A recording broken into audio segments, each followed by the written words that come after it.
ମୁଁ ଚିନ୍ତାମଣି ଜେନା। ଆରେ ଗାଁ ଗଣ୍ଡା ଖବର ଆଉ ଭଲ ନାହିଁ ରେ। ଆରେ ଶଙ୍କୁନି କଣ ମୁଁ ଶୁଣୁଛି ଏ ଗାଁରେ କଣ କି ପାଲା ଲାଗିଛି କି ରେ? ମୁଁ ଫାର୍ଷ୍ଟ ଟାଇମ ଶୁଣୁଛି ଏ ଘଟଣା। କଣ କଣ ଇଏ ଘଟଣା? ଆରେ ଶଙ୍କୁ, ଏ ଶଙ୍କୁନି, ଆରେ ରେ ଇଏ କଣ ଇଏ ସବୁ ଚାଲିଛି ଗାଁରେ? ମୁଁ କିଛି ବୁଝିପାରୁନି। କଣ ମତେ କହ ଟିକେ ଖୋଲିକିରି ଶଙ୍କୁନି, ଏ କଣ ସବୁ ଚାଲିଛି ଏ ଗାଁରେ? ମୁଁ ଥାଉ ଥାଉ ଏ ଗାଁରେ ପୁଣି ଅରାଜକତା ଗଣ୍ଡଗୋଳ ଘଟଣା କଣ? ଆଜ୍ଞା କୁହନ୍ତୁ। ଆରେ ଶଙ୍କୁ, ଆଜ୍ଞା। ଆଜ୍ଞା ଆରେ ମୁଁ ଶୁଣୁଥିଲି ଗାଁରେ ସବୁ ଇଏ ପାଲା ଚାଲିଛି, କିନ୍ତୁ ଆଜି ସକାଳେ ଏଣ୍ଡୁଅର ସ୍ତ୍ରୀ ଆସି କଣ ଫେରାତି ହେଇଛି, କଣ ଘଟଣା କଣ କିରେ? ଆଜ୍ଞା ଏଣ୍ଡୁଅର ଆଗ ସ୍ତ୍ରୀ ତା ଜଣକ ସାଥିରେ ପଳେଇଥିଲା। ପୁଣି ସେ ପଛରେ ସେ ଆଗ ସ୍ତ୍ରୀର ଗୋଟେ ପୁଅଟେ ଏବେ ହେଇଛି। ଇଏ ଏଣ୍ଡୁଅ ତା ପାଇଁ ଭଲ ମନ୍ଦ ନେଇକି ଯାଉଛି। ଏମନ୍ତ କଥା? ଆଜ୍ଞା ହଉ ଏମନ୍ତ କଥା ନାହିଁ। ଏଣ୍ଡୁଅକୁ ଆଜ୍ଞା ଡାକି ଦଉଛି। ତାକୁ ଡକରା ହୁଏ। ଆଜ୍ଞା ଶୁଣେ, ମୋ ରାଇଜରେ ପୁଣି ଦୁର୍ନୀତି, ମୋ ରାଇଜରେ ପୁଣି ଏଇଭଳି କାମ ଚାଲିଛି। ଆଜ୍ଞା ଡାକି ଶଳା ଘିଆଳି ଭାଇ, ତୁ ବାହା ହେଲୁ, ତୋ ସ୍ତ୍ରୀ ଚାଲିଗଲା, ସେ ପଛରେ ଗୋଟେ ପୁଣି ମାଇକିନି ଆଣିଲୁ। ଆଗ ସ୍ତ୍ରୀର ପିଲା ପିଲା ତାକୁ ଦେଖିବାକୁ ଏଡେ ଅଲା ଯୁଗ ତୁ। କୁହନି ସେ ଘିଆଳି ଭାଇକି ଡାକବେ। ଆଜ୍ଞା ତାକୁ ଡାକି ଦଉଛି। ଆଜ୍ଞା ଜୁହାର। ଏରେ ଏଣ୍ଡୁଅ, ରସିକ ନାଗର, ଘଟଣା କଣ? ତୋ ପଛ ସ୍ତ୍ରୀ କଣ ଫେରାତି ହେଇଛି ତୋ ନାଁରେ? ଘଟଣା କଣ? ରସିକ ନାଗର, ତୋ ନାଗର ପଣିଆ ଛଡେଇ ନେବି ରେ। ମୁଁ ଚିନ୍ତାମଣି ଜେନା, ମତେ ଚିହ୍ନିଛୁ?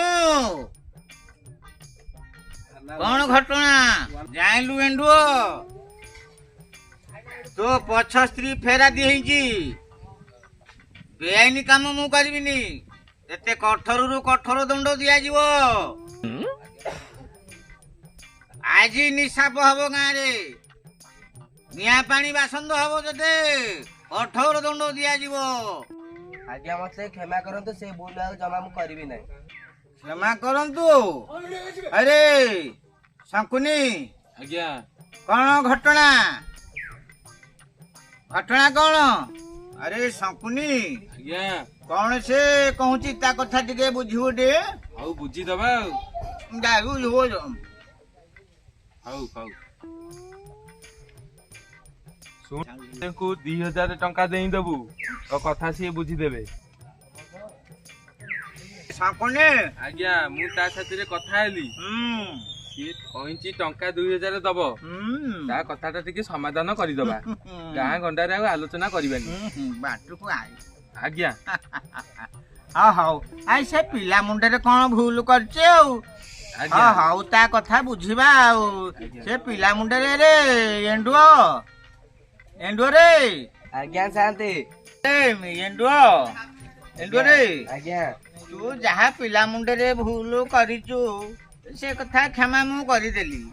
ଆଉ ତୁ ସେ ଆଗ ସ୍ତ୍ରୀ ଘରକୁ ଆଉ ଯିବୁନି, ଆଜ୍ଞା ଜାଣିଲୁ ରେ ବାପ। ତୋ ପଛ ସ୍ତ୍ରୀ ପରା ଆସି ଫେରାତି ହଉଛି। ତୁ ଘର ସଂସାର କରି ରହରେ ବାପା। ସେ ଆଗ ସ୍ତ୍ରୀ ତ ଗଲା ଗଲା, ତୁ ଜାଣିଲୁ। ତୁ ଆଉ ତା ପଛରେ ପଡନା, ଜାଣିଲୁ? ଆଉ ତା ପଛରେ ଆଉ ପଡନା। ଶଙ୍କୁନି, ଆଜ୍ଞା ମୁଁ ପରା ଚିନ୍ତାମଣି ଜେନା। ଆଜ୍ଞା ମୋ ଭଳିଆ କଣ କିଏ ଅଛନ୍ତି? ନାଇଁ ଆଜ୍ଞା, ଆପଣଙ୍କ ପରି ଏପଟେ ଏରିଆରେ କେହି ନାହାନ୍ତି। ଜାଣିଲୁ ଏଣ୍ଡୁଅ, ତୋ ଭଳିଆ ଏ ଅଲାଜୁକ ଲୋକ ଏ ଦୁନିଆରେ କେହି ନାହାନ୍ତି ରେ। ନାଇଁ ସିଏ ଆଉ ଭୁଲ କରିବନି। ତୁ ଆଉ ସେ ଭୁଲ କରିବୁନି। ଆଗ ସ୍ତ୍ରୀ ଘରକୁ ଆଉ ଯିବୁନି ରେ ବାପ। ଯାହା ତ ହେଲା ହେଲା, ତୁ ଘର ସଂସାର କରି ଭଲରେ ରହ।